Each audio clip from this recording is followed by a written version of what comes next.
Very good morning eighth class. कैसे हो बच्चों? कैसी चल रही है सबकी स्टडीज़? पढ़ाई कर रहे हो?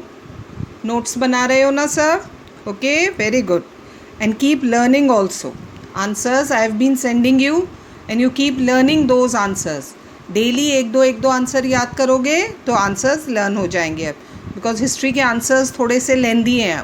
अब हम लेंदी आंसर्स भी करेंगे आगे चैप्टर्स में, so you need to learn them. Okay, so coming to our lesson, we were doing water resource, very common resource, renewable resource, but very important resource. बहुत सारे aspects हमने पढ़े, कैसे होता है water, how much water is there on earth, pollution, water pollution कैसे होता है, sources of water पढ़े, and in the last class we have read about the conservation and management of water. कैसे हमें वाटर को कंजर्व करना है और कैसे मैनेज करना है, how much water we need, how much water we have, everything about water. और ये भी हमने कल लास्ट में हमने पढ़ा था कि कितना हमारा ग्राउंड वाटर, सरफेस वाटर है और कितना अंडरग्राउंड वाटर बचा है हमारे पास. So we need to conserve. ऐसी बात नहीं है कि रिन्यूएबल रिसोर्स है तो हम उसे वेस्ट करें. और वाटर की इम्पोर्टेंस तो एवरीबडी नोज़ ना, हम सब जानते हैं वाटर कितना इम्पॉर्टेंट है. तो इसी का एक न्यू मेथड हम डिस्कस करेंगे बच्चों आज, that is rain water harvesting. सारा फ्रेश वाटर कहाँ से आता है? रेन से. हाँ, प्रेसिपिटेशन जिसे हम कहते हैं, रेन्स है ना, वाटर फॉर्म में जो आती है और फिर स्नो फॉर्म में भी आती है. माउंटेन्स पर स्नोफॉल होता है, स्नो पिघल कर मेल्ट होकर रिवर्स में वाटर फ्लो होता है, and that water we use fresh water. We don't use salty water of ocean but we use fresh water. तो हियर रेन वाटर हार्वेस्टिंग बहुत इम्पॉर्टेंट है. Before that fresh water goes into the ocean and become saline, we need to stop that water for our usage. और कल एक method discuss किया था ना हमने, जिन रिवर्स में ज़्यादा फ्लड्स आते हैं और वो रिवर्स जो ड्राई रहती हैं, we need to connect them through, किसके थ्रू कनेक्ट करना है? कैनाल्स, ताकि वो वाटर ट्रांसफ़र हो सके उन रिवर्स में which don't have water. So Himalayan reverse and northern reverse and peninsula reverse which have less water. So through canals हम ये कर सकते हैं कि वो वाटर, फ्लड वाटर जो बाद में ओशन में चला जाता है, so instead stopping that water from going into the ocean, we can transfer it to those rivers which don't have water through canals. Okay, तो ये देखते हैं क्या है rain water harvesting. Water harvesting means, underline कर लो इसे, rain water harvesting का मतलब क्या है? Capturing rain where it falls and making the optimum use of the rain water. Optimum means maximum use. जहाँ पानी गिर रहा है बरसात का, जहाँ बरसात हो रही है उसे वहीं रोक लो, पानी को बहने मत दो, बहकर नदी में जाने मत दो, जहाँ है वहीं रोक लो और फिर उसका मैक्सिमम यूज़ करो at the place where it falls. तो जहाँ गिर रहा है वहीं हम उसका यूज़ करें, that is rain water harvesting. Rain is the first form of water in the hydrological cycle. Okay, and hence it is a primary source of water for us. Main source, हमारे पास जो भी water आ रहा है, जो use हमने पढ़े थे किस किस काम में हम वाटर लेते हैं, है ना. स्टार्टिंग में एक टेबल दे रखी है, फर्स्ट पेज पे देखना लेसन के क्या क्या यूज़ में आता है वाटर. वो सारा वाटर हमें किससे मिल रहा है बच्चों? रेन से. Rivers, lakes and ground water are all the secondary source. ये तो सेकेंड सोर्स है, वो रेन वाटर फर्स्ट सोर्स है. रेन वाटर ही तो ग्राउंड में जा रहा है, लेक्स में है, रिवर्स में है. कहाँ से आ रहा है ये सारा वाटर? रेन से. So rain is the primary source and rest are secondary source. Rain is the ultimate source. Rain के बिना तो वाटर पॉसिबल ही नहीं है. That feeds all the secondary sources of water. Water harvesting involves, क्या क्या होता है देखो, the understanding of the value of rain, कि बरसात कितनी ज़रूरी है. हम कई बार बहुत परेशान हो जाते हैं, ओ कितनी रेन्स हो रही हैं. बट रिमेंबर चिल्ड्रेन, अगर ये रेन्स नहीं होंगी, we don't have water. And to make optimum use, maximum है ना, पॉजिटिव तरीके से जो मैक्सिमम यूज़ किया जाए ज़्यादा से ज़्यादा, that is known as optimum use of the rain water at the place where it falls. जहाँ बरसात हो रही है बस वहीं उसे स्टोर करके रख लो ताकि वो वहाँ यूज़ में आ सके. That is rain water harvesting. For water harvesting, various technique and methods can be adopted. Now, कैसे कर सकते हैं? How can we do rain water harvesting? The first method is to capture the runoff water from the rooftop. बरसात छत पे जो पानी गिरता है, what is rooftop? छत पे देखा है आपने? When rains come, जब heavy rains होती है, बहुत तेज़ बरसात से बहुत तेज़ी से waterfall नीचे गिरता है पानी, उसे स्टोर करना. That is first method to capture the run of water. वो बह जाता है ना, सड़क पे पानी गिरता है and then it goes off. उसे रोकना, उसे स्टोर करना. The second way is to capture run of water from local catchment areas. अच्छा, ये रिवर्स जो हम कहते हैं, रिवर्स बहती हैं, इन रिवर्स में पानी कहाँ से आता है? आसपास जो बरसात हो रही है, बहुत बड़े एरिया में होती है ना, सिर्फ रिवर पर या पॉन्ड या लेक पर तो नहीं होती है. तो जो पानी बहकर उन रिवर पॉन्ड में आ रहा है, जहाँ से भी आ रहा है, वो सड़क से आ रहा है, खेतों से आ रहा है, हिल से आ रहा है, that is known as its catchment area. उस सारे पानी को रोकना, बहने से रोकना. The third way is to capture seasonal flood water from local streams during the monsoon season. है ना, एवरी रिवर गेट्स फ्लडेड, है ना. हमारे आसपास के, हमारी सिटी के जो भी नियर बाय रिवर्स हैं, कई बार उनमें भी फ्लड्स आ जाते हैं. वो फ्लड वाटर क्या होता है? बह जाता है सारा, उसे वहीं रोक लो, है ना, उसे वहीं स्टोर करो किसी भी तरह से. That is local streams. The fourth is to conserve water through water shade management. अब now what is this meaning of water shade management? It simply means that the collective water should be kept clean by not allowing any polluting activities either in the catchment area or at all such places from where the water has been collected. वो जो reverse में, Pond's में water बहकर आ रहा है, उस water को clean रखना, पल्यूट नहीं होने देना. That is water shade management, है ना. छोटे छोटे चेक डैम्स, वो बड़े डैम्स नहीं, बैराज जैसे, छोटे check dams where water can be stored. इतना बस डैम टाइप छोटा डैम बना दो कि 1 या 2 सीज़न के लिए पानी उसमें भरा रह सके और वो पानी साफ़ रहे. Because if that water gets polluted, फिर वो हमारे किसी यूज़ का नहीं है. तो हमें ना सिर्फ वाटर स्टोर करना है, रिवर में बहने से रोकना है, but we need to keep that water clean also. That is water shade management. So these are the various ways, techniques that we can adopt in rainwater harvesting.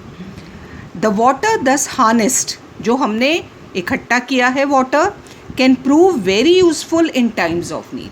ये जो हमने स्टोर किया है वाटर, रेन वाटर जहाँ गिर रहा है बस उसे वहीं इकट्ठा कर लो. Even you can do at your home also ना. आप जहाँ भी पानी गिर रहा है, बरसात का पानी अगर आप कलेक्ट करके देखो, do this time. I hope we get 1 or 2 rains more. अगर आती है तो put a bucket in your ground, और रूफ पे एक बकेट रखो, उसमें देखो बरसात का पानी इकट्ठा होगा. Don't use it immediately. Let जो भी मिट्टी कुछ होगी वो सेटल डाउन, और ऊपर जो पानी होगा बकेट में, that is purest form of water.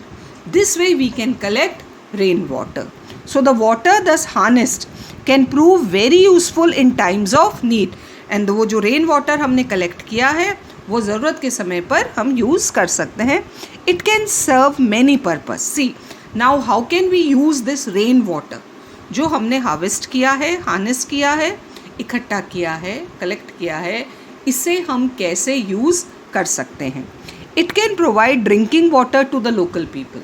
As I said, वो छोटे चेक डैम्स, बहुत सारा पानी इकट्ठा हो जाएगा. It can be given as water supply to local people. It can be used for irrigating the parched land, dry land. उसको हम इरीगेशन के काम में ले सकते हैं during winter season when we don't have rainfall, और during summers. It helps in increasing the level of the ground water. अगर हम पानी अर्थ के ऊपर स्टोर करके रखेंगे ना, तो अंडरग्राउंड धीरे धीरे अर्थ में भी जाता है वो, तो अंडरग्राउंड वाटर लेवल भी राइज होता है, which can better be used in times of need through wells and tube wells. If we store rainwater, it also increases the level of underground water. Such harvesting of water can reduce storm water discharges and check urban floods. तो rain water जो बाढ़ आ जाती है हम जाने ही नहीं देना उसे रिवर्स में, हम उसको पहले ही स्टोर करके रख लें, तो इससे फ्लड्स भी कम हो जाएंगे. Proper harvesting of rain water can also reduce the overloading of sewage treatment plants. अगर हम अच्छे से रेन वाटर को यूज़ में लें, रेन वाटर को स्टोर करके रखें, तो इससे जो गंदगी, कचरा, पानी बहकर गंदगी नदियों में जा रही है और हमें फिर उस वाटर को क्लीन करना पड़ रहा है, वो भी कम हो जाएगा.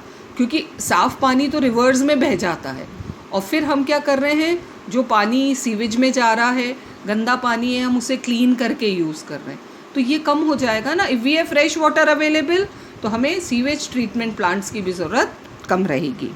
Harvesting of rain water can reduce the inflow of water in the coastal areas. हाँ, और जो कोस्टल एरियाज़ में बाढ़ आ जाती है, क्योंकि कोस्टल एरियाज से ही तो फिर रिवर्स कहाँ जा रही है, ओशंस में, और सारा पानी इन रिवर्स में ही फ्लो होकर आ रहा है. तो अगर जहाँ जहाँ रेन वाटर को स्टोर करके रख लिया, there will be less floods, less water in the rivers, और उससे कोस्टल एरियाज़ की ओवर फ्लडिंग भी नहीं होगी. And this reduce the chances of over flooding the coastal areas, क्योंकि रेन वाटर अब कम आएगा रिवर्स में. So this is how we can serve various purpose. अगर हम वाटर को रिवर्स में या रिवर्स को ओवर फ्लडेड होने से रोक सकें. Our ancestors were wise enough. देखो ये, और this is not any new technique children. Rain water harvesting is an age old technique. बीच में हमने इसको बंद कर दिया था, भूल गए थे ना.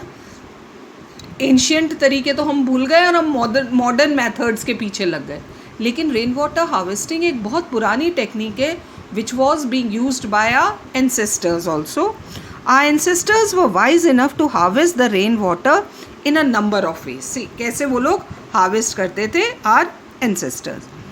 They harvested the rain drops directly on the rooftop. छत पर ही, जैसे मैंने अभी आपको एक कहा था ना करने के लिए एग्जाम्पल, हाँ, एक एक्सपेरिमेंट करना, छत पर बरसात का पानी इकट्ठा करना.